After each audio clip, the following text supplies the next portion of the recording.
Well, greetings and salutations, everybody. Welcome to the best day movie related show on the planet Earth, the John Campea Show, coming from right here in Hollywood, California. I am, of course, your host, John Campea. It's an awesome honor and privilege, as it is every day, to have you, our international friends, joining us as we all talk about our favorite things in the world, movies and movie news and all sorts of good stuff like that. And, of course, joining me today, the one and the only, the Robservations man himself, Mr. Robert Meyer Burnett. Robert, how you doing? John, it's hump day, but I'm worried about the Rams. You know, I listened to you just pontificate about the GOAT that is Tom Brady, and I just want to see the Rams take him out. I wish I could tell you they weren't, but they probably are. It doesn't change the fact that Tom Brady's the GOAT, though. And also joining us right now, I mean, look, I am going to be cheering for them, but anyway. Ashley Whalen, ladies and gentlemen, is here. Ashley, how you doing? Hey, I'm good. I just have to deal with these two talking about football all day, giving each other shit. But this really, is the only we nerd all know show. that the Eagles should be in the Super Bowl right now. That's what's happening. I was cheering for him to get there. I was kind of cheering for him to get there. Okay, listen, guys, we got a whole bunch of stuff that we need to talk about today. We've got a bunch of main topics lined up that you guys sent in. But before we get to any of that, we got a couple of things off the top here. First off is this. One of the films that I've been really intrigued by has been Alita Battle Angel. Now, Alita Battle Angel is a film I've been waiting for probably over a dozen years because James Cameron has been talking about doing this movie forever.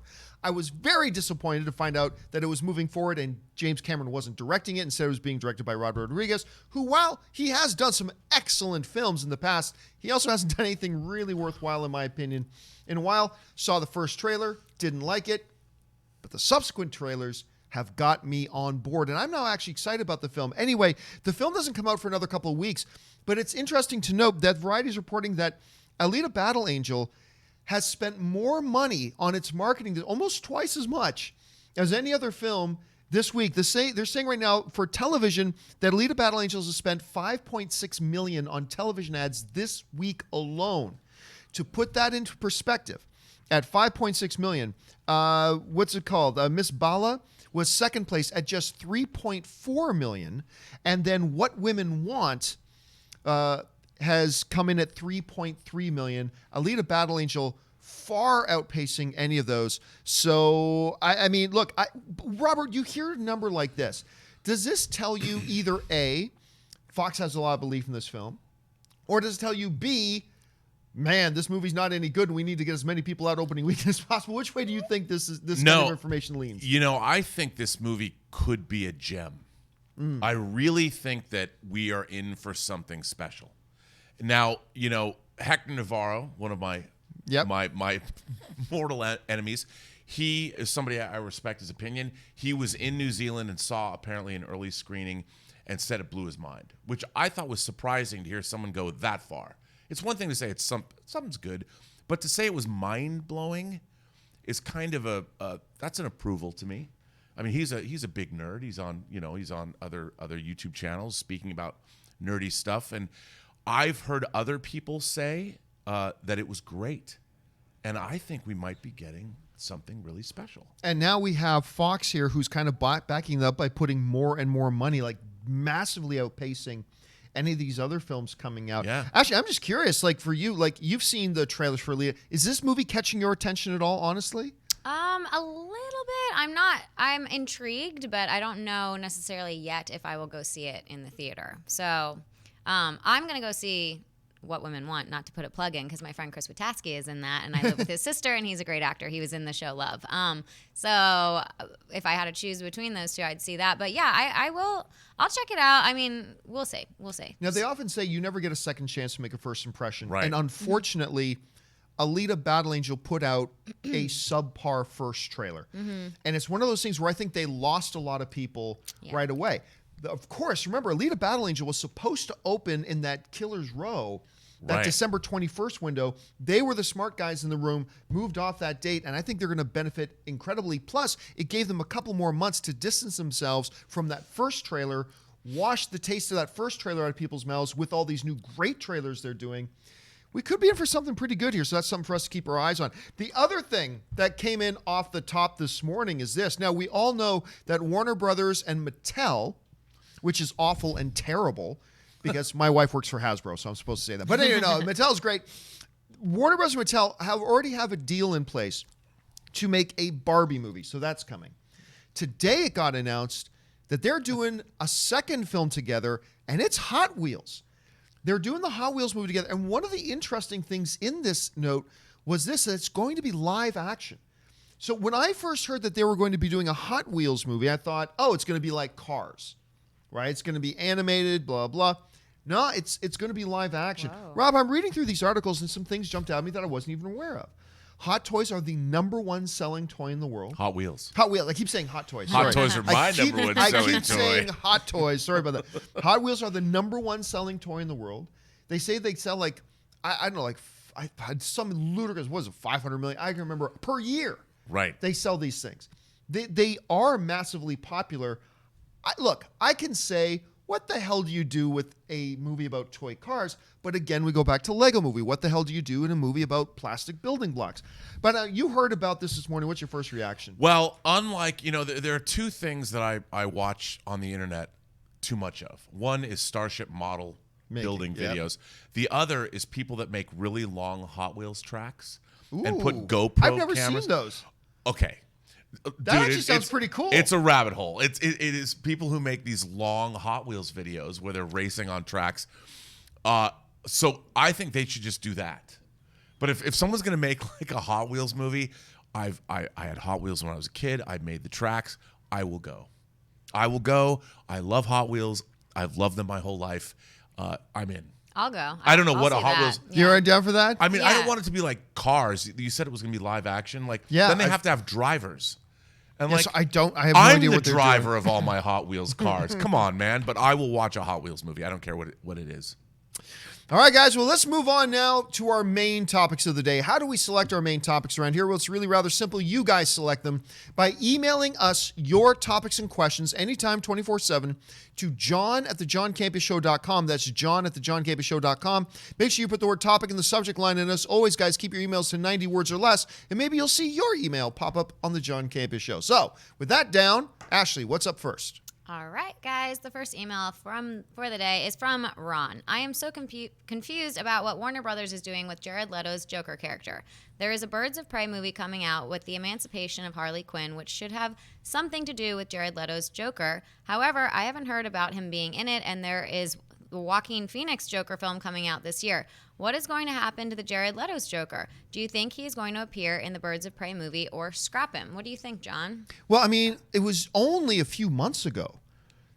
Back in June is when they actually came out. I believe it was Variety who broke the news that Warner Brothers is developing and making a Jared Leto standalone Joker movie that he Right. was also going to be producing and be a part of. Like you can see here, this was brought up. This was just a couple of months ago. And then even more details about this. Now, this is not a new headline. This came out back in the summer. And then, like in September, more details came out about it. It's moving ahead. Now, I haven't heard anything about it since. Now, you're right. We have not heard anything officially about Jared Leto appearing in the Birds of Prey movie. However, I would say this. I would suspect, I'm not saying this is happening and I have no insider information here. I'm just saying as a fan. I would suspect that we're going to see Jared Leto in only because of this.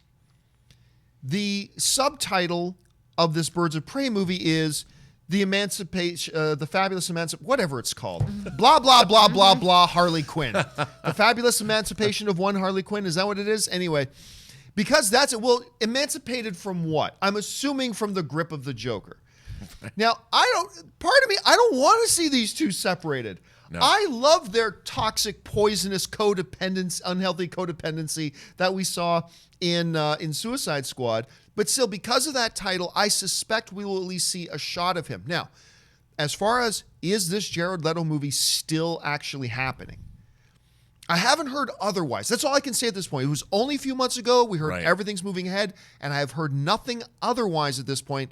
So your guess is really as good as mine. But I'll tell you what, Rob, unpopular opinion, as much of a kind of a hot mess Suicide Squad was, I still found it enjoyable, and my most enjoyable parts of it were Jared Leto's Joker to me. Yeah, I mean, I really did enjoy his different take, his sort of talk about bringing chaos theory to the big screen, and a couple of great Hot Toys figures, I might add. Yeah, so some awesome I would figures. love to see him come back, and we didn't really get enough of his take. It was a little bit one note. I would like to see more of him, but I can't imagine they're going to make a Harley Quinn movie without the Joker.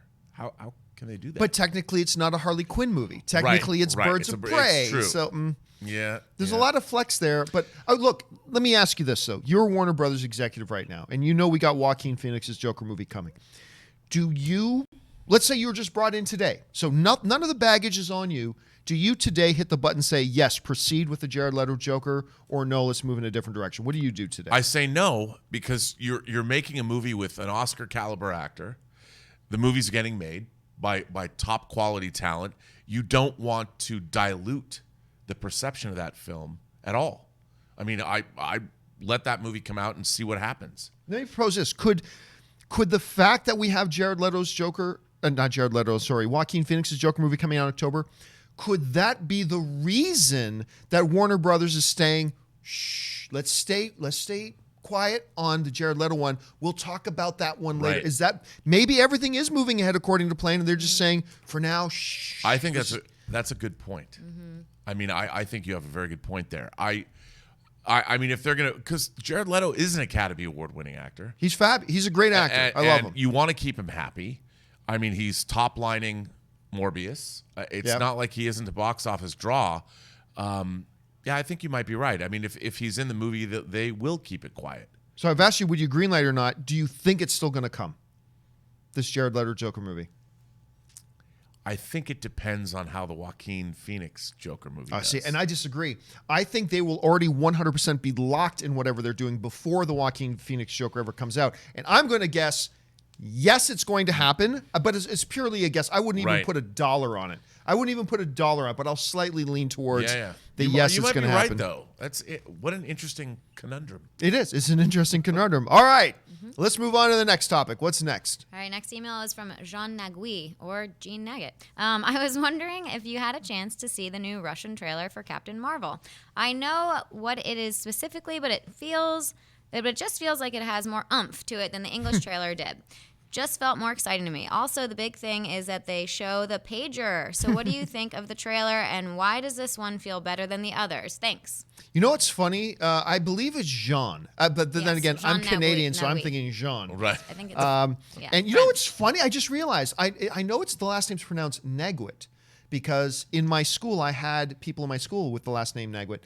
But I believe the guy I knew in school actually named was Jean Nagwit. I wonder if this is the same guy writing it. I don't know. Anyway, just an epiphany hit me right there that nobody cares about. So, I first heard about this particular Russian trailer from this email. I saw this email. I'm like, oh, what is this? And then I went and looked it up.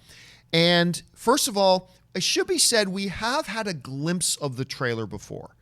We have a trailer, the pager. We have had a glimpse of the pager before. There was an earlier teaser trailer that said, you just saw a pager said target insider, target acquired. That was it. But it was very quick. This Russian trailer does seem to put a lot of emphasis on the pager. There's like 4 or 5 shots of them being very, where it's like the pager is the MacGuffin of the trailer. Right, yes. You know what I mean? Yes. And that is the first time. And I think that is very intentional that they're trying to play up a tie to Infinity War. I think that's what they're going to try to work into. Maybe they're just going to start with the pager on that. Right. It's a possibility, right? As far as the excitement level of it goes, I'm actually in complete agreement with you. There was something about this trailer, and Rob, I was mentioning this to you before we started the show. It just felt like this was a trailer had more, I like the way he put it, oomph. Right. I felt like it had more energy. There was something a little bit more dynamic about it, despite the fact that I didn't know what the hell they were saying, except for Kapitan Marvel in Russian, whatever that was. I mean, that was great. And it just felt like you had an observation about that, though. Well, I mean, to me, look, it's a TV spot, and it was cut much quicker. You know, there isn't a lot of, you don't see flashbacks to her previous life as a fighter pilot, as a little girl. You know, it shows you the pager so immediately. I was like this Pavlovian response, like a dog going, oh, give me something, it's Infinity War. You know, it was like that. So you're immediately like, oh my God. So you have that, because they really haven't done that. They've certainly not milked it in the other trailers. No, they certainly have not. And, Not yet. and it's like, leave it to the Russians to spoil all the fun. No, I thought that, look, how interesting is it that we know that that's a big deal now? I mean, it made me more excited for Captain Marvel. I'm like, okay, there's like, we're going to find out stuff in this movie. I think there's going to be some stuff that we have no idea that we're going to learn about what happens or what happened in Infinity War in this movie. I'm really excited. Yeah, I if you had told me yesterday, you're going to watch a Russian version of the trailer later, it's going to have a few more action beats, and they're going to show the pager a little bit more, I would have said, who cares? But then I watched it, and it was like, no, it did have an effect on me. Right. Like, I don't know why. I can't quantify it. I can't justify it. But watching it and just seeing them putting so much focus and emphasis on the page, I'm like, oh, yeah, that's a tie-in to Infinity War. And for whatever reason, it did heighten my anticipation level. It shouldn't have. In theory, it shouldn't have, but I got to admit it did. I mean, I just think it's funny that, pagers that were a staple of like Miami Vice, when you tried to get a hold of your drug dealer in Miami in the 80s, never has a pager been so important as a plot point to a movie. It's been a while. It's been a while. It's been a while. All right, let's move on to the next email. Okay, the next one is from Ari Papermaster. Hey, John, I just read that Oscar Isaac is joining Denis Villeneuve's Dune. What do you think about this? Yes, Denis Villeneuve. When we talked, I believe it was a week or so ago, we were talking about, name the casting, Skarsgård, Dave Bautista, whatever. Rebecca Ferguson. Yep. But I was saying on the show, the one I'm really curious about is who's going to play Duke Atreides. Who's going to play Timothée Chalamet, Paul Atreides' father? Because in that one TV miniseries of it, it was Hurt. Yeah. Played it, and he was great in the role. And we speculated about a few names who might end up being that. I was really excited. Then we find out it's Oscar Isaac. And Oscar Isaac, whether it's like, forget his Star Wars stuff, like go into Llewyn Davis or, a number of the other projects. Most Violent Year. A Most Violent Year. He's a wonderful performer. He's fantastic. Now, I'll say this. One of the reasons it surprised me was I kind of picture him as maybe being a little bit too young, but then I thought, I was like, well, wait a minute, he's turning 40 this year. Right. I mean, he could be Timothée Chalamet's dad, sure. And you could play him a little bit older than that. So it fit right. So it surprised me at first, but pleasantly surprising. A surprise to be sure, but a welcome one. So I don't know. What do you think about this casting? Somebody sent me, or somebody didn't send it. Somebody tweeted and I stole it. But somebody put a picture of Timothée Chalamet, Rebecca Ferguson, and Oscar Isaac in a picture together. Like a family picture? Like a family photo. I mean, the casting is perfect in terms of the bone structure, the facial of the features. And I'm like, man, this is so good. I just hope that for those who know what happens, I really hope it's 2 movies and that we see more of Duke Leto because he's, Well, we won't say it, but everybody knows what happens in Dune. But yeah, we won't talk much about it. But yeah. As far as like, what was your initial reaction to it being Oscar Isaac? Because, I mean, I'll tell you my opinion. I don't give a flying F what the actors look like. I really don't care at all. But do you think as an actor he fits this kind of role? Oh man, I mean, I love him as a performer. I mean, think about it. He was Apocalypse. Well, I tend not to try not to think about that. I mean, look at what he had to do buried underneath all of that, and he still brought some kind of gravitas to it. But I love Inside Llewyn Davis, and I love A Most Violent Year, and I've loved most of the things he's appeared in. I mean, he has an intensity, and if he says one of my favorite lines ever in any movie was when Duke Leto says, "The sleeper must awaken." Yeah, a person needs new experiences; they stir something deep within us, and he will bring that gravitas. I can see that happening, and I can't wait to see this movie. I'm so excited for this movie. Can't wait. I love Rebecca Ferguson too. Oh. I mean, I know you said you don't care about looks, but I feel like she is just the perfect human, and she's such a badass too. Oh, yes. I mean, I remember when they announced Unreal. her, I was like, okay, if this is the direction first they got Timothy, and it's like, well, he's probably with the most attention on young actors in Hollywood today. I mean, right? I mean, he's already got one Academy Award nomination under his belt. He could have maybe gotten one this year. I was okay that he didn't get the nomination this year for the one he did with Steve Carell, but he could have. Beautiful Boy. Beautiful Boy, thank you. This kid is going to be around for a long time, and he's only going to get better. And then I was fascinated by the Dave Bautista thing. The Skarsgård one, to me, I still think was where they really knocked it out of the park. And now this Oscar Isaac thing, catch me by surprise to be sure, but like I said, a welcome surprise at that. So I can't wait to see this. All right, what's next? Next up is from Barton V. One of my favorite movies in college was Zombieland, and I've been waiting for them to make another one for 10 years. We've known a new one was coming, but have you seen the 10-year challenge they put up with the new poster? I love it. What do you guys think? Yeah, so they put this thing out. I'm going to be honest with you. A very unpopular thing to say. Uh-oh. I don't dislike Zombieland, but I never thought it was all that great. I agree. Really? Okay, I'm not alone. Thank God I'm not know, alone I in that. agree. I thought it was okay. I have no problem with Zombieland. I have no problem with it. But honestly, it's not that great. And it certainly wasn't anything like the zombie comedy. Well, that wasn't anything new at the time either. And it was okay. I thought the movie was okay. However, I do have a lot of friends who absolutely adore this film. And I know they've been talking about doing another one. And I've never cared where they did another one. But to talk about the images, they finally put out a first poster. And here it is, them 10 years later, and it's now called Zombieland Double Tap. Double Tap is the subtitle for the new one, 10-year challenge. What is crazy to me is that while they all look like they've aged a little bit, except for Woody Harrelson. He looks younger in the new picture than that's Breslin in there. Obviously, much grown up. Emma Stone doesn't look all that different, but you can tell she's older now. You can tell. First of all, let me say this. I don't really care too much about this movie.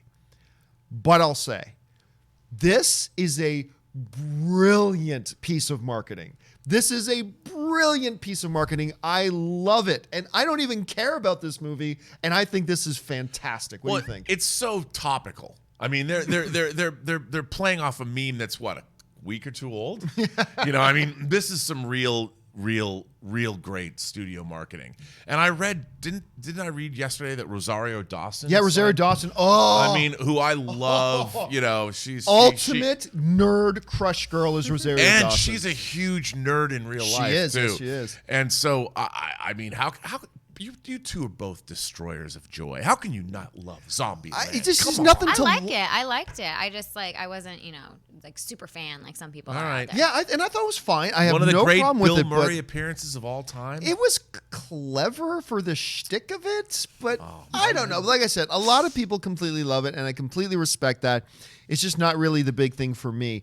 But again, I gotta say, like, to take this approach with it. Oh, genius! Like, when you put out a piece of marketing that can take a guy that does not care that your new movie is coming out and make me go, this is awesome. And now you've got my attention. That is when you know your marketing has crushed it. And hats off to them for doing it, because it was a brilliant, brilliant idea. All right, let's move on to the final email of the day. Okay, great. Yeah, and so I was going to say, sometimes when people use current culture for marketing, it can have a big backlash. Even like a film like the Emoji Movie, like we were talking about, not just for marketing, but just like taking that, younger culture and trying to like exploit it. People are like, no, too soon. But this is something that they did really successfully. Well, it all comes down to quality and execution. Yeah. If you execute, look, if they had executed Emoji Movie like they executed on Lego, it could have been great, but it was awful. And that's why we hate it so much. All right, what's last? All right, Veronica Malone. I'm reading all this stuff about another Princess Diaries movie, and Anne Hathaway just said that they are moving ahead with it. I love the first two movies, but the second one came out 15 years ago. Whew. Isn't it just too late for another one? Can it succeed when almost no one under the age of 20 has ever seen the first two? That's a great point she kind of brings up at the end. Can it succeed when almost nobody under 20 has ever seen it? That's a really interesting point you raise. Now, just so we're all on the same page here and we understand the context, here's what Anne Hathaway had to say. They were talking about, because there's been a lot of talk about Princess Diaries 3, and this is what she said. She said, there is a script for the third movie. There is a script. I want to do it. Julie Andrews wants to do it. Deborah Martin Chase, our producer, wants to do it. We all really want it to happen. It's just that we don't want to unless it's perfect, because we love it just as much as you guys love it. It's as important to us as it is to you, and we don't want to deliver anything until it's ready, but we are working on it. So that sounds like pretty much the pedals being put to the metal. And by the way, you don't have an easy time getting Julie Andrews to want to leave the villa, leave her mansion and villa to go and do some work. And if she wants to come back and do it, that says something. By the way, Julie Andrews was the special guest at the John Williams in concert 2 years ago at the, Oh, it was so great. She's out there telling stories. So cool. Anyway, you do raise a good point. It's been a while. But, these are two films that were profitable, though neither one of them blockbusters. Let's take a look at the box office history of The Princess Bride. So we're going to start with this. The first Princess Bride, The Princess Diaries. First one, budget of $26 million, makes $165 million. That's like Blumhouse kind of numbers that you like to hit, right? So very profitable. Then you move on to the sequel a couple of years later. They increased the budget a bit, went to $40 million, made a little bit less, but still in the profitable region, making $135 million. It is one of those things, though. It is one of those series and franchises that people continued to talk about it for years. I know in my household, you bring up Princess Diaries, Anne loves it. I mean, it's like, I love it. So there's a lot of people who love it. I'll say this. While there is that risk that they bring up in the email, a lot of people have never even seen these films. I think if you can come in and make this movie in the $20 to $40 million range, I think this is a movie that could very comfortably cross that break-even mark and make the studio some money. I think it would have a pretty good shot. What do you think? I couldn't agree more. I mean, I think the Princess Diaries are perfect examples of the HBO test, which is if it comes on TV or you're scanning through channels and the Princess Diaries is on, even I will stop and watch. You can't help but watch. And I know some people, Anne Hathaway has gone, people don't, Anne Hathaway. I don't care. I love Anne Hathaway. I think she's love awesome. her. I love seeing her on talk shows. I love watching her performance. I love her as Catwoman. I have a Hot Toys action figure of her sitting on the Bat Pod. And every time I see Anne Hathaway, I could just imagine her going, "There's a storm coming, John. It's called The Princess Diaries 3. And you will watch it." I love her. And bring it on. Isn't the world a better place if it's a trilogy? I mean, if we can say the Princess Diaries trilogy. I've never felt the need to say that, but until today. Until today. I am not even sure today. By the way, a little side note. She was just in what I think was a bit of an underrated movie, Ocean's 8, with Sandra Bullock and stuff like that. She kills it in that movie. Oh, yeah. She steals that movie from all these other all-star talent in there. She's fabulous. Let me ask you this, Ashley. Were you a Princess Diaries girl like some of the friends I have? Not really. It's not for everyone. Yeah, I saw it, but it wasn't. I didn't see the second one. I'll just put it that way. But really? But the first one, I liked it. I watched it with my sister years ago. But I'd give it a whirl again. You know what? It's also one of the best career moves ever. After because she did several princess type movies. It wasn't just Princess Diaries. There was another one where she was like a princess too. Yeah, what one? And I can't even remember what it was now. I'm But thinking of Devil. Was it Enchanted? Was she in? I think it was Enchanted. It might have been Enchanted. I can't remember. Enchants me. She transformed in Devil Wears Prada too. Well, yeah, she did. Rags But to Riches. shortly after that, she was in this little movie. And I cannot remember the name of it off the top of my head, but it involves like gangs and things like that. And in it, she did some very explicit sex scenes. What was it called? Havoc. Thank you, Ray. Yes. Why did you know that one, Ray? Okay, so yeah. So, all right, that's the evil. She's the rich LA girl that goes and hangs out. So I saw that. But movie. it was a brilliant career move because at the time, she would have been she was in danger of getting herself typecast, only seen a certain way, and then she went so outside of the box, and I think that created a path for her to do a lot of things and break out of just that princess mold. But I'll tell you what, if they do this, if I'm a studio exec, we talk about, do you do the Jared Leto Joker? I greenlight this. I greenlight it immediately. And if Julie Andrews is on board, hell, why not? Why not? I'm all agree. for it. All right. Guys, that'll do it for the emails today. But as we like to do around here on the John Campea Show, since we do this show live, we like to take some live questions. So we're going to go over it right now and take the stuff you guys are asking us live right now. Ashley, what is on deck right now? Okay, first super chat of the day is from Nathan Oswald. Is it true that boom mics are used only for ADR references and that lav mics are used for recording the dialogue? You have much more experience in this than I do, but that's not been. I've made a couple of things, and I've definitely used boom mics for absolutely, for dialogue. 100%. I mean, boom mics are used actually more than lavs because lavs tend to have, especially if there's moving around. Yeah, you hear the rustle of clothes, and there's problems. There's problems, but yeah. So no, my experience has been no, that's not true. Yeah. All right, what's next? Spencer Main, just watched BlacKkKlansman. That ending, though. Woo. I know. Also, Adam Driver is great, and any movie that takes the piss out of David Duke is a win for me. I cannot stop singing the praises of BlacKkKlansman. So good. I mean, again, I've said this before, and this is why I believe Spike Lee deserves to win Best Director of the Year at the Academy Awards this year. He took such heavy subject matter, but made sure the audience never drowned in it by also peppering the perfect amount of levity and humor. Yeah. And then just when you think it's about to become a comedy, he gets right back to, oh no, this is real stuff, and gets back to the horror of it. And then when it starts to get too heavy, he brings it in. He just conducts that movie like a maestro. I'm not a big Spike Lee fan, and I just say give him the damn award right now. Just hand it to him. I love what he did in this. And yes, Adam Driver was fabulous in it. No, it's a terrific film, and you know, Spike Lee has been a terrific filmmaker. I mean, he was people forget now, but he was at that forefront when Soderbergh won for Sex, Lies, and Videotape. Right. You know, Spike Lee was the other guy that was being talked about when the independent film, he made School Days and She's Gotta Have It, and then obviously he went on and made a lot of great movies, even Malcolm X, a giant historical epic. He deserves it. Yeah. I mean, I don't know if he's going to win this year, but he's a world-class filmmaker. He's one of the best people working in Hollywood today. I really hope he wins it. I really do. All right, what's next? Well, you're going to agree with Spencer's next comment. Also, I think Spike Lee should win Best Director. Well, yeah, so we just had that discussion, but absolutely, Spencer, absolutely. All right, what's next? Brian Esparza, Oscar Isaac cast in Dune. Can't wait for this film. So it's just, again, it's one of those things where, you know, there's a lot of times there are big roles coming out, and there's a speculation that we hear reports about the short list is this and blah, blah, and all. I love it when these great castings come out of nowhere. We had no idea, and I never even would have guessed Oscar Isaac, but I'm so thrilled he's in there. I just love I don't even know who's casting the film, but, you know, casting directors don't get enough credit. I mean, you look at people like Francine Maisler. Look up Francine Maisler's credits and what movies she's cast. Also, Allison Jones. Yeah, absolutely. A good casting director. They're unsung. They don't win Academy Awards, but man, they can make a movie into something truly magical. All right, what's next? Folsom 53. I saw Elton John in concert last night. Nice. It was fantastic. Makes me even more pumped for Rocket Man. I have never had a chance. I've watched a couple of Elton John concert videos.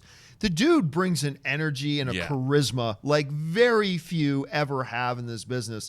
And yeah, I'm looking forward to it. Just remember, it's not a biopic. This is not a biopic they're making. It's kind of more like a Moulin Rouge kind of fantasy based on some events in Elton John's life. But I'm very much looking forward to it as well. All right, what's next? John Hine, Kid Who Would Be King is Andy Serkis' son. Who knew? I didn't. I did. Really? I had a no friend idea. of mine's working with Andy Serkis right now, and I was talking to him about this last night, and I was bummed out because the movie should be doing much better than it is. Yeah, well, we all knew it wasn't going to do well, but at least it's good. Like, yeah, and everyone it's quite loves good. it. Yeah. I mean, I don't I'm understand. hearing great things about it. Yeah, and somebody pointed out that there's another movie about a king in theaters, like Aquaman. Like Aquaman's kind of telling the same King Arthur story. I don't think one has anything to do with the other, but I mean, I can't wait to see the king who. The But kid I mean, who would yeah, be but king. look, I mean, I'm a little bit of a test pattern here because I had the option to go see it the other night. I chose to go see Spider-Man and the Spider-Verse instead, and it just we could tell from the marketing. Not a lot of people were going around to see it, but at least it's getting good reviews, and hopefully it'll find a home at some point. I hope so. All right, what's next? Ben Rayner. I like this question. John and Rob, you wake up with a celeb voice. Who do you want? James Earl Jones, James Spader, or Morgan Freeman? Ooh, that's a good one. I would throw Jeremy Irons' name in there too. Jeremy Irons got one hell of a voice. Yeah. And who's the guy from Westworld? The guy who plays. He thought he was a human designer of the place, and it turns out he's an android too. Anthony Hopkins. No. No, Anthony Hopkins, like protege guy. What's his name? And he was in the Train movie with Jake Gyllenhaal. And I know exactly what you're talking about. I can't remember his name. dying on his name. Anyway, Not Jeffrey Wright. it is Jeffrey Is Wright. Jeffrey Wright? Yes, Jeffrey Jeffrey Wright? Wright. Okay. Yes. Jeffrey Wright also has one hell of a voice. Out of this list that I could have. Oh, I don't know. James Spader just sounds like he's dropping tomes of knowledge when he reads the McDonald's menu. So I'll kind of lean towards James Spader. I mean, James Earl Jones has the better, more iconic voice. But if I had to have it, I'd probably go James Spader. I got to go Morgan Freeman. All right. That's not a bad one. All right. The Bapsy. All right. What's next? All right, the Bapsy. I just want Superman to be done right. I don't care who the actor is. DC, just give me a Superman, please. They already did. It's called Man of Steel, and it's fan-frickin-tastic. It is awesome. I second that. Man of Steel is awesome.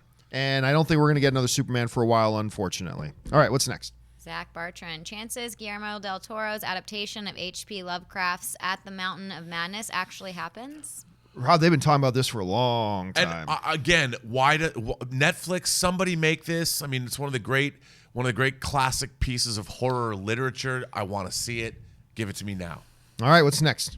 Kidman 104. John, I respected the Oscars. Then Toni Collette wasn't nominated.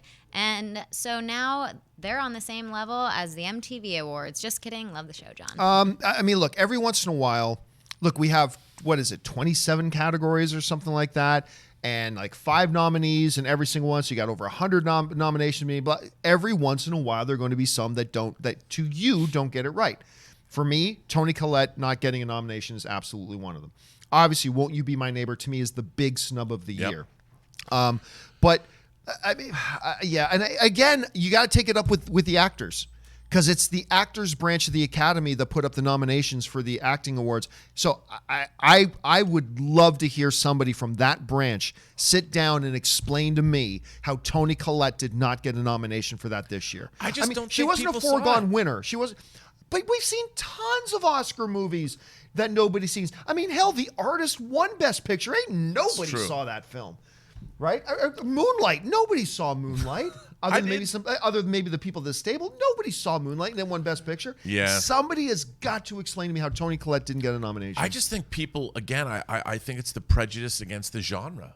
I think people are like, it's a horror movie. I'm not going to watch it. But it's the actor. Do actors have prejudices against? Yeah, I think they do. I don't know about that. A lot of them got started in horror and things like that. I know, but people think they're slumming. You know, they're not getting elevated in the material that they deserve to be in. All right, what's next? That's kind of true. Colby Harris, Movie Day, Incredibles 2, Tag, and A Quiet Place. That's a great day. A little Good bit of day. a mix. And again, I keep telling people, Tag was not my favorite comedy of the year. That goes to Game Night as far as pure comedy goes. But Tag is a nice, special little film that had way more heart in it than I thought. I thought it was just going to be a bunch of vulgar jokes, cracking wise.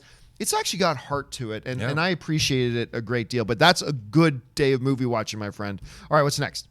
Murray says, in every Supernatural season, there are so many great oldies songs. This past week's episode had the song No Time from Canadian rock band The Guess Who. Well, which is only appropriate since they film so much of the damn show in Canada. But no, like seriously, if you put together a 15-year soundtrack of Supernatural, it's fabulous. But they have one of my favorite television traditions.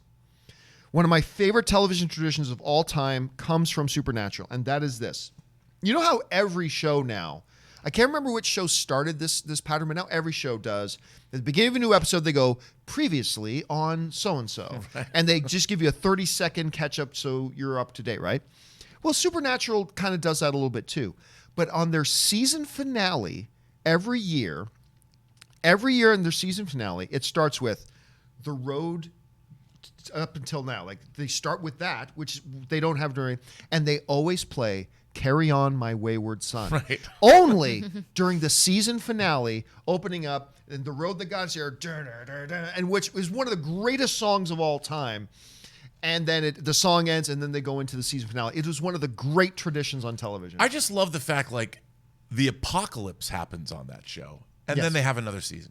It's great. And it keeps going on. And they come up with different ways they got to avert disaster and save the world.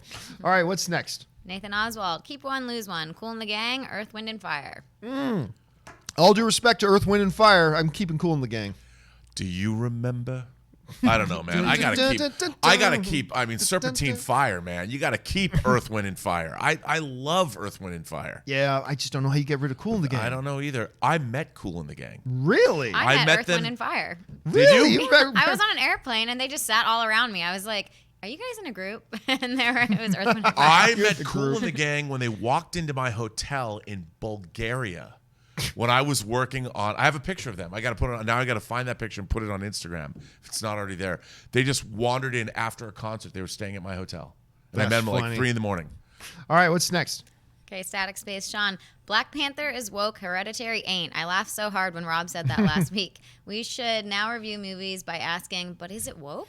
I just think there's a running thing that are certain things said on the show almost every day that need to be turned into T-shirts. Don't say it. I know what you're going to say. No. Oh, no, I wasn't. Now you put it in my head. Okay. We'll move on from that. All right, what's next?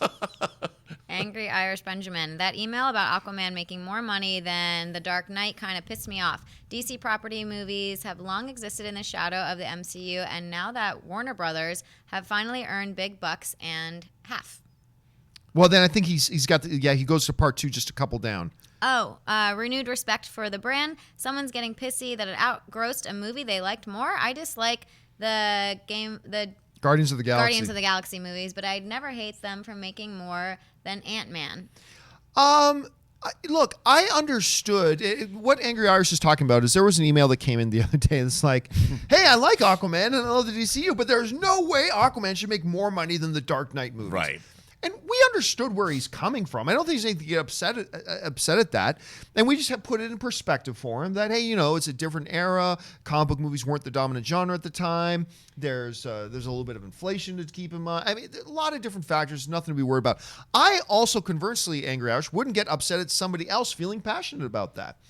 It's just... It's not like they're saying Aquaman sucks. No, they like Aquaman. They like the DC, but there's... And I get where they're coming from. There's something that just doesn't feel right.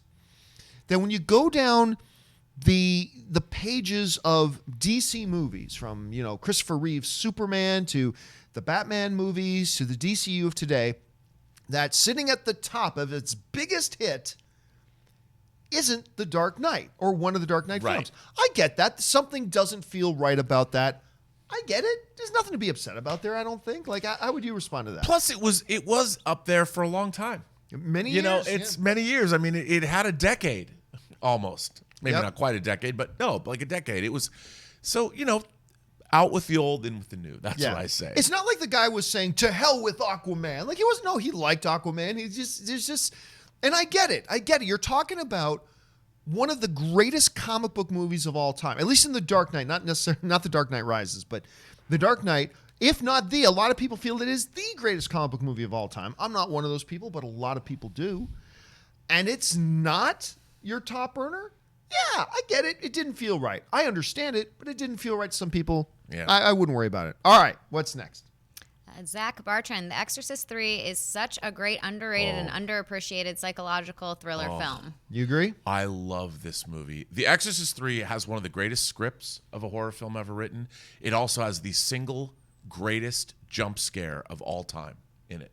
And Shout Factory put out a fascinating Blu-ray because the movie, I should go, you know what? I agree. Let's just leave it there because I will go off on this movie. Exorcist 3 is one of the greatest horror movies of all time. Let's leave it at that. All right. What's next? Nathan Oswald, better horror combo, Lee Cushing or Karloff Lugosi? Okay, you're talking about a couple of iconic, Christopher Lee, Peter Cushing. A lot of people go, wait a minute. Wait, does it say Grand Moff Tarkin was in other things? Yes, Peter Cushing was a Hollywood legend when he was already in this. Him and Christopher Lee, I don't know, what did they make? Like 375 movies together? Yeah, They made an unspeakable amount of movies. I mean, I think the real number is probably, 15 movies or something like that? They made a lot of Hammer horror films. I mean, he was Dr. Frankenstein. Yeah? And Cushing was Dr. Frankenstein. Christopher Lee was Frankenstein's monster. I mean... But they weren't all great. No. Not all of the Cushing Lee movies are great. No. Sorry, Nathan. I can't call between Lee Cushing and the Lugosi. Yeah, I mean, both of them are truly iconic pairings together and at different times. All right, what's next? Angry Irish Benjamin just corrected himself. I meant a movie that earns big bucks. Oh yeah, don't worry about Angry. We got it. We got it. We knew what you were talking about, my friend. All right, what's next? Alexander Helmer, binge seasons of Westworld. Love the Man in Black. I am not big on Westworld. Yeah. I watched the first season, and it was kind of like Legends of Tomorrow to me, in the sense that I'd watch an episode, like, okay, that was good enough to make me want to watch the next one. And that one was good enough. Now, I will say that there were a couple of very exceptional episodes. Yeah. But then I went into season 2. And season 2 started, and I think, all right, I already like season 2 more than season 1. But then it became kind of weighed down in its own molasses a little bit. And I honestly, I don't even think I'm going to watch season 3 if they get around to it. I love that. Weighed down in its own molasses. That's exactly what that show is. I mean, they've made it overly complex and portentous. I mean, it's supposed to have this great, deep meaning. One speech in Blade Runner, at the end of Blade Runner, tells you everything you need to know about what they're telling you on Westworld. But, it's beautifully made. But the whole Man in Black stuff was really cool. Very cool. I mean, it's just that I didn't like where they went with it, But the Man in Black, Yul Brynner, Westworld was a movie in 1973, directed by Michael Crichton. Yul Brynner as the Man in Black. He was awesome. Well, Yul Brynner, though. I know. It's Yul Brynner. Coming back and he goes, give that man a bib. So when a guy spills his drink, it's so good. All right, what's next? The next one's from Damien Donford. Did you see the trailer for Soderbergh's new iPhone film, High Flying Bird? It looks like a great film and inspiring for upcoming filmmakers. I have not seen the trailer, but it's not the first time he's made something with just a cell phone. Yeah, Unsane. He made Unsane. Cool. But keep this in mind, too. There's a very romantic idea that he made it with the cell phone. Yes. With an $8,000 cage and all the lighting and all the professional sound crews, and then taking it to a studio for professional color grading and blah, blah. Yes, it sounds very romantic to say shot it with the phone, because phones today are crazy good. Most of us walk around with a 4K digital cinema camera in our pockets today. Yep. So you can do that, but don't get overly caught up in that, because there's a hell of a lot more that goes into making those movies look the way they do than just the initial image capture. Although the movie did premiere at Sundance, and it's getting some good notices. Yeah. So but I haven't excited. watched a trailer yet. I do need to watch a trailer. It looks great. But Unsane looked really good, too. Yeah. All right. Yeah. What's next? Ben Jesusa, I am definitely on board of the idea of a Funko Pop movie. Plus, also Zack Snyder directing a zombie movie for Netflix. Zombieland 2 poster. Thumbs up. So recently we talked about how Zack Snyder relabeled his production company. And I can't remember what the name of it was. It was the logo of his production company was this little schoolgirl with a dripping blood axe or something. And I thought that was awesome. But he relabeled it to Stone Quarry. He didn't relabel it # release the Snyder Cut? No, which surprisingly enough, he did not. But he changed the name to Stone Quarry, which is a good name. I just loved the previous logo and everything. I thought that was so unique. But look, I've been saying ad nauseum forever, I cannot wait to see Zack Snyder get back to just making films. It's from what I hear, and I don't know how accurate this is, but apparently Paramount took a pass on this film and Universal took a pass on it. But okay, Netflix, why not? Yeah, hello Netflix, you're greenlit. Right. But here's one of the key things to why I think this is really smart for Zack Snyder as well. I think Zack Snyder, I've said this forever, is just one of the great visual storytellers. He struggles a little bit with narrative a bit, but his visual storytelling is fantastic. He has had some tremendous success with the zombie genre in his career, right? So going back to something like this, I think is a really shrewd move on his part. And here's hoping it works out and it can be everything that we hope it can be. Yeah, I mean, I'd love to see him come back. I was so adamantly against his remake of Dawn of the Dead because the original is one of my favorite movies. I went into that movie just really seething with anger. And I sat down and watched it, and I actually really loved it. I'm like, he gets a lifetime pass in my book just for that. And I'll tell you what, everybody laughs when I say this, but it's true. I think his most underrated movie, and I talk about this a lot, his most underrated movie is The Guardian, Legends of the Guardians, The Owls of Gaul. Yeah. That movie is damn fun. And it's weird to use the term cinematography when talking about an animated film, but the way that he structures the shots with the action, with the owls flying and everything, it's just exciting and it's immersive and he's just got a thing with his visuals are just so strong. Yeah, although he did make Sucker Punch and they made Hot Toys action figures from Sucker Punch. Yeah. And I feel bad that I have them. They Yeah. make me feel a little old. And it's creepy. one of Anne's sorority sisters and friend of Anne's is actually in Jamie Chung is in that, and Jamie Chung is great. It's true story. I shouldn't even. But true story here. Side note. I go to the press junket for Sucker Punch, and I tell Anne I'm going, and she goes, "Oh, did you know that my sorority sister is one of the stars in the movie?" I'm like, which one? Jamie Chung. And I didn't even know it. This was the first time Anne told me. I'm like, you and her sorority sister? She digs through a box. She goes, yeah, here's me and Jamie. Like, this is us in college together. I'm like, what? She goes, here, just take this picture and just give it to her when you get there. So I ask Anne if she wants to come with me. This is how cool Jamie Chung is, okay? I ask Anne if she wants to come with me. And she goes, sure, because when you go to these press junkets, one of the cool things is in the journalist holding area, they have catered food and drinks and all that kind of stuff. So it's like, just come with me for the day, hang out there and eat some free food, whatever. So I start interviewing the individual girls from Sucker Punch. And then I go in to meet with Jamie Chung. And I sit down, she greets me, we sit down, we start talking. And I go, by the way, I was told to give you this. I hand it to her and her face just lights up. She goes, oh my God, where did you get this? And I point to the girl, she's got her arm around, and said, she gave it to me. She goes, Ann Ora gave this? You know Ann Ora? I'm like, I'm married to Ann Ora. And she's like, who's now Ann Campea? And she's like, are you serious? I said, as a matter of fact, she's here. She's down the holding area. Instantly, Jamie Chung turns to the publicist in the room.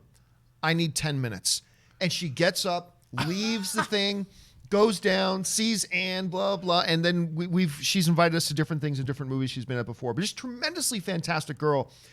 And I still didn't like Sucker Punch. And I still wish Sucker Punch was a better movie. Yeah. But somebody said before about Sucker Punch, you put that movie on mute and just watch it.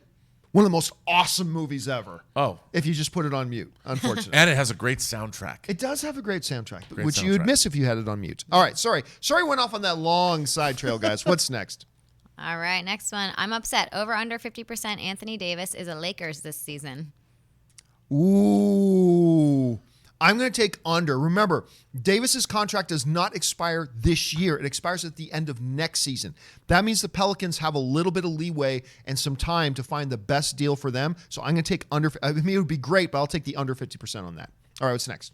All right, Jared's reviews. Me and my girlfriend did a double header of Simple Favor and Crazy Rich Asians. Nice. Surprised by them both. Everybody watch these movies ASAP. Really, look, you've heard me gush about A Simple Favor all year. It's fabulous. I just love it. And Crazy Rich Asians was a really charming, fun little movie. Not one of the 10 or 20 best films of the year, but really charming and fun and enjoyable. And yes, it's a very formulaic, paint-by-numbers kind of rom-com, but it doesn't matter. Guess what? A good bowl of vanilla ice cream is a paint-by-numbers kind of dessert, and I'll still smile every time you give it to me. So, yeah, I like Crazy Rich Asians. I never heard your thoughts on Crazy Rich Asians. I liked it. You know, it was fine. It's there's so many movies that are like it. You know, the rich family, you have to get accepted by the matriarch, and it was, you know. Yeah, but the matriarch in this case was Michelle Yeoh. I know. Which is well, that's awesome. how the whole thing. Look, I mean, I'll watch anything that has anything to do with Asia, no matter where it is. I'll watch it. So, all right, what's next? I love next? the scene of the wedding too. They just did a really good job with that, with the water flowing in, Yeah. and like the emotion Oh, it's between the beautiful. two actors. If they wanted to make you as the audience member feel the opulence of that lifestyle, Right. they crushed that. it, yeah. And that wedding scene is a great example of that. I thought the first 5 minutes did not have me hooked. I was like, this is going to be terrible. And then by like the end, I mean, I cried like 3 times in that movie. I was like, what's happening right now? Anyway, Marie Sigfring. I enjoy the romance fable Chocolat. It is a 2000, it's a 2000 movie starring Juliette Binoche, Johnny Depp, and Alfred Molina. It's different in a good way. What's the movie that keeps talking? I Love You Man. Right? Yes, I Love You Man. I just it's rewatched chocolate. it. No, it's chocolat. Yeah. And then finally at the end, by the way, I love You Man. Dude. You know what? I'm so watched happy it. I hired you simply because you knew I Love You Man. That just makes me so happy. I love You Man. It's so good. It's Anne's favorite comedy of all time. I could watch I Love You Man and get him to the Greek. I don't know why. I get over and over and over. Forgetting Sarah Marshall and Superbad and Old School, I think. I mean, Forgetting Sarah Marshall. But I good. just I love P. Diddy as Sergio. But we're supposed to be talking about Chocolat, which is a great movie, which by is the way. wonderful. It's a wonderful You film. can't not Beautiful. smile. Didn't Binoche didn't she get an Oscar nomination? I think for that? she did. Actually. Yeah, I believe she got an Oscar nomination for Yeah. that, and well deserved, by the way. Yeah, All right, she's what's so next? lovely. Jared's reviews. Also, I live up here in Minnesota, and I am a manager at AMC. Nice. It's so cold that we are closed for the day up here, so finally get to watch the show live. Yeah, so here's the thing. I'm hearing about how cold it is on the East Coast right now, and and believe me, it's cold. However, you're talking to a kid who for 6 years lived in Saskatoon, Saskatchewan, Canada, where we're about 6 to 8 weeks of the year is minus 40. I'm not joking. About 6 to 8 weeks in the year is minus 40. So I'm like, yeah, been there. Like people in Saskatoon is going, what? That's shorts weather. But if he's manager of a theater, can't you, like, when everyone's gone, you can hook up a video game system to, like, your biggest screen and bring your friends in and play some real. Look, I don't know Jared, but I've known several movie theater managers in my life. Oh, you better believe that happens. Oh, yes, that Dude. happens. Yes, Get that on happens. that. All right, what's next? I'm upset. Worst Ron Howard film, in my opinion. It's The Dilemma. You know what?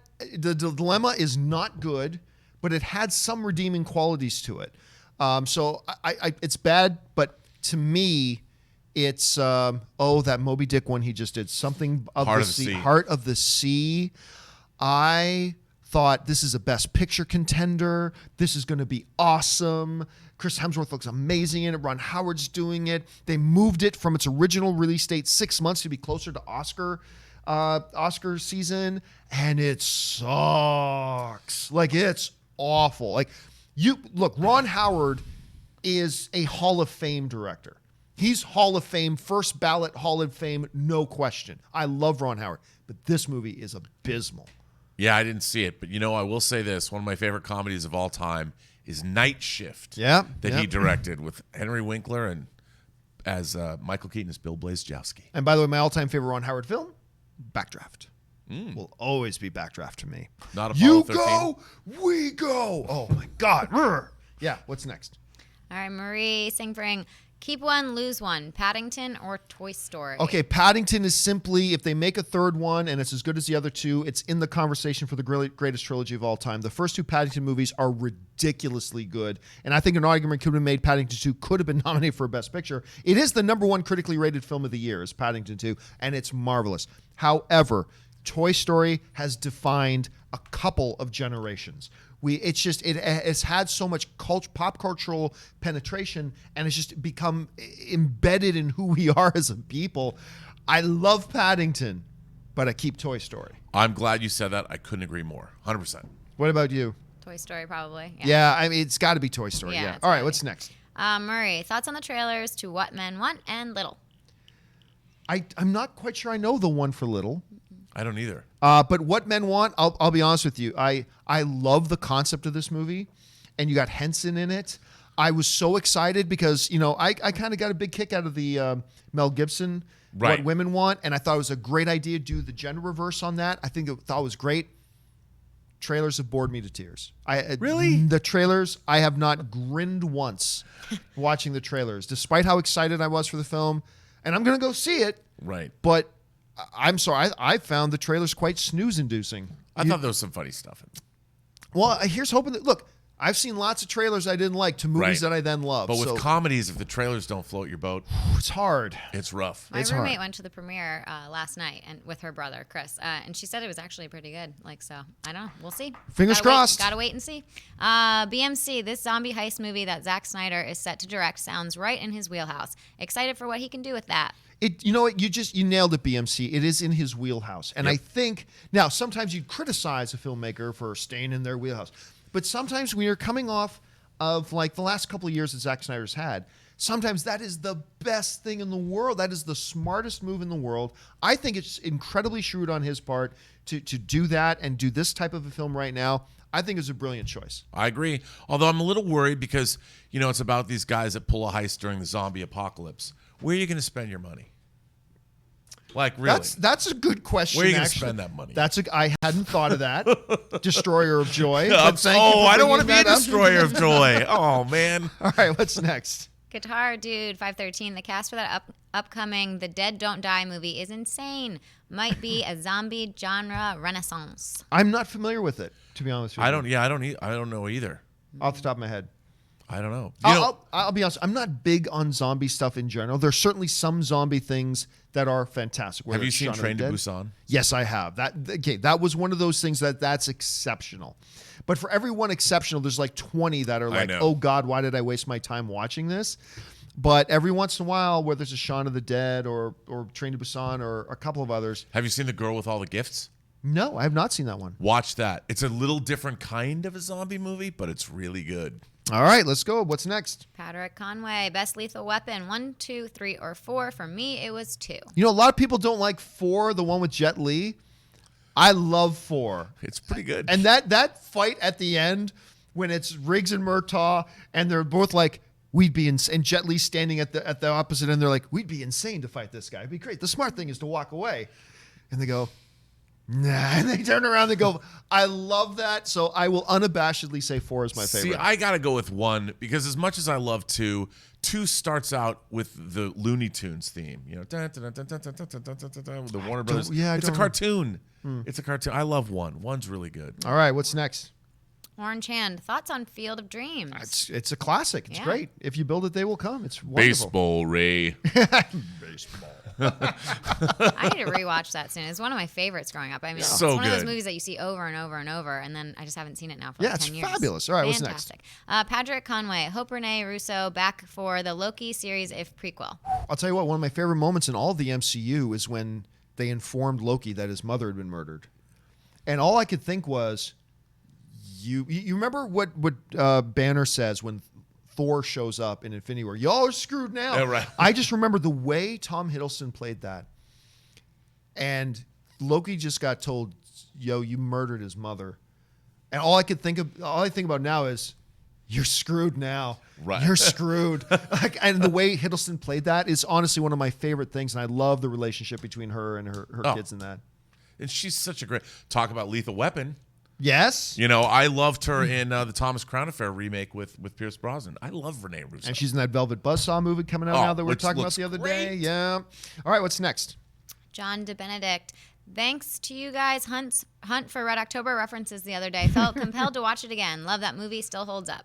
I would have liked to have seen Montana. Montana. I would have liked to have seen Montana. That movie is so great. It's so great. It's got Fred Dalton Thompson in it, who's the commander of the aircraft carrier. I mean, it's just everything about that movie. And what's the name of the thing? Speaking about Backdraft, the commander of the U.S. submarine is the same guy. Scott Glenn, who's also from Backdraft. Yeah, it's so good. It's so good. It's Paganini. It's the best Jack Ryan movie. It's the best Jack Ryan, and I love like the Patriot Games. I love a lot of the Jack Ryan stuff. I do too. But Hunt for Red October is the best of them. I mean, John McTiernan makes Predator, Die Hard, and Hunt for Red October. Now that, my friends, that is some movie. That is some entertainment. Yes. All right, what's next? Sir Ivan Bennett sends in a super chat. Thanks, sire. Multi-proven. With Black Panther getting all this buzz, I hope this opens doors for other actors. Love to see Denzel in MCU, perhaps in the Black Panther sequel as the villain. Let's be very clear here. Denzel Washington does not need anybody to open a door for him. If Denzel Washington, it's not like, Denzel's sitting, in a Starbucks right now. I'm just waiting. I can't do a Denzel Washington impersonation. I'm just hoping Kevin Feige calls me back and maybe offers me. No, Denzel picks up the phone today. And first of all, calls Kevin Feige, and if he doesn't have the number, he snaps his fingers and he'll have his number in 20 seconds. Denzel Washington calls Kevin Feige and says, I would like to be in an MC, and Kevin Feige's already saying, let's meet for lunch tomorrow. I'll bring 20 characters. You can play whatever you want, Mr. Washington. That's what's happening. Denzel Washington don't need a door open for him. He's one of the greatest actors of our generation, maybe one of the top 20 greatest actors of all time. If he says he wants in an MCU movie, you're damn right they're putting him in an MCU movie. He didn't need a door open for him. Dude, I could watch Man on Fire every day for the rest of my life. That's all I can say. I mean, I love Denzel so much. You know what's a really underrated Denzel Washington movie? It came out about 6 years ago, I'm going to guess. That one on the train. I think it's Chris Pine. He's in there. Deja Vu. Unstoppable. Unstoppable. Yeah. Nobody talks about that movie. I'm telling you, that movie is really fun. I enjoy that movie a lot. Denzel Washington teaming up with Tony Scott who they did all those movies together. They did Man on Fire together. They did Deja Vu together, which isn't great, but I love it. They did Unstoppable. It's kind of like Leonardo DiCaprio and Martin Scorsese. I mean, I love when you have that director pairing. All right. We still got just a couple minutes left, so let's take a few more. Charles A. Requiem for a Tuesday's Adam Scott's Ben Wyatt's short in Parks and Recreation that he made from claymation. I had so many people tweet that to me the other day. And by the way, because I'm a huge Parks and Rec nerd. I love Parks and Rec. And even when somebody said it, I was like, is that true? Was that the name of his mesh, as Ben would call it? Right. Was that the name of his... By the way, if you guys don't know the scene. So good. Ben Wyatt, he's got some time off because of some work issues. So he's got some time off. And he spends 3 weeks working on his claymation. He says, I've discovered my passion, working on this claymation animation project. And Rob Lowe comes over. He says, I want to show you my claymation. And he starts it. It's set to the music of Stand, right? Stand in the... And so he's got his character sitting up in bed, standing up, and it stops. And this realization hits Ben. I worked on this for 2 weeks. It's one of the great moments, and I still don't remember that being the name of it, but I really appreciate it now that I know that that's what you're talking about. Yeah, that whole thing was so great. So funny. It's like a second long. I died.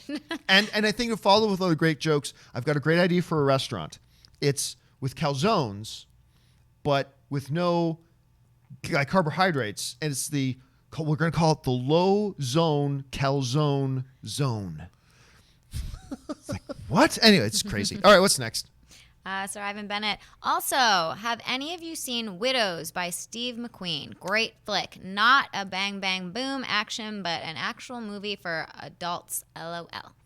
Yeah, I talked quite a bit about the film. I loved it. I thought it was great. I mean, I was kind of hoping for a Best Picture caliber movie. Right. Wasn't quite that, but and look at the Colin Farrell. It's just a stacked lineup. Liam Neeson's in that as well. It's a great genre film. Yeah. But it's not, really solid film. Not a Best Picture category kind of movie, but really solid film. I enjoyed it quite a bit. Comes out on Blu-ray next week, I think. I will be purchasing that. All right, what's next? Shaw.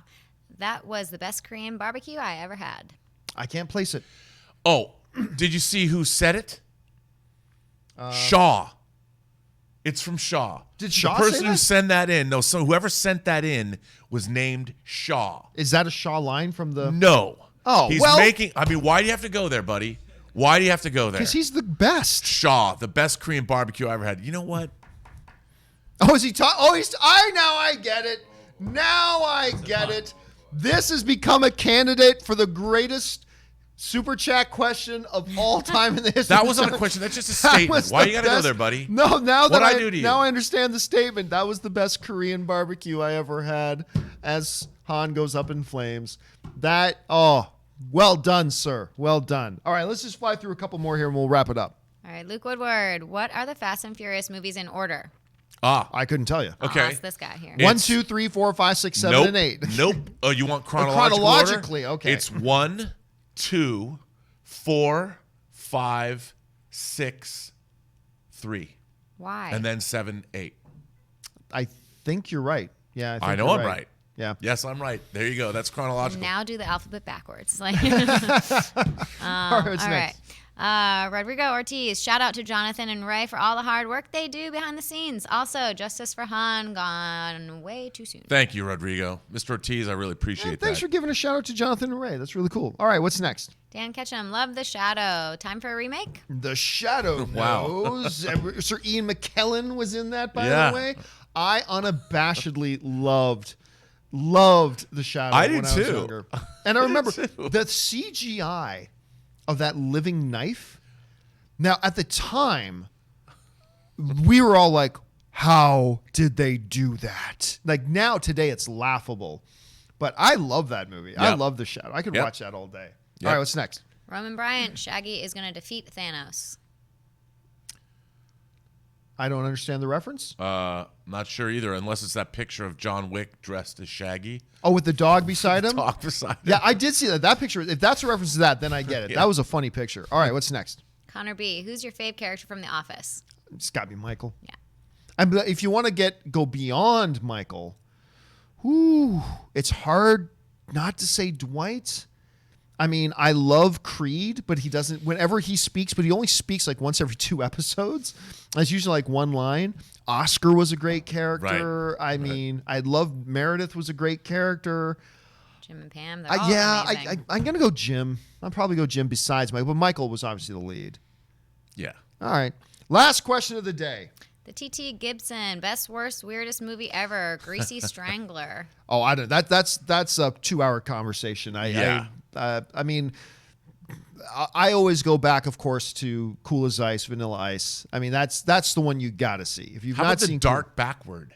I'm not familiar with the Dark Backward. No, Bill Paxton movie. really. Yeah. I'm not familiar with that one. I'll have to look that one up.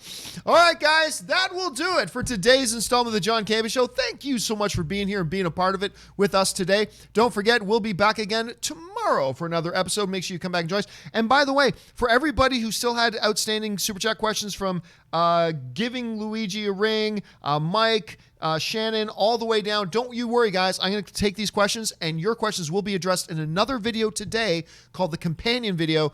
So your questions will get answered today. Don't worry about that. All right, so I want to thank Mr. Robert Meyer Burnett. Robert, where can people find you online? You can find me on Twitter at BurnettRM, find me on Instagram at RMBurnett, or find me on The Burnett Work, my YouTube channel, or my website, theburnettwork.net, one word. Over there, Ashley Whalen. Ashley, where can people find you? You can find me on Twitter, #1, or Instagram, Ashley Whalen with 2 Ys. And you guys can, of course, find me on Instagram and Twitter simply at John Campea. So for Jonathan and Ray, all of us here, special thanks to you guys who make this show possible, and we'll see you next time. Bye-bye.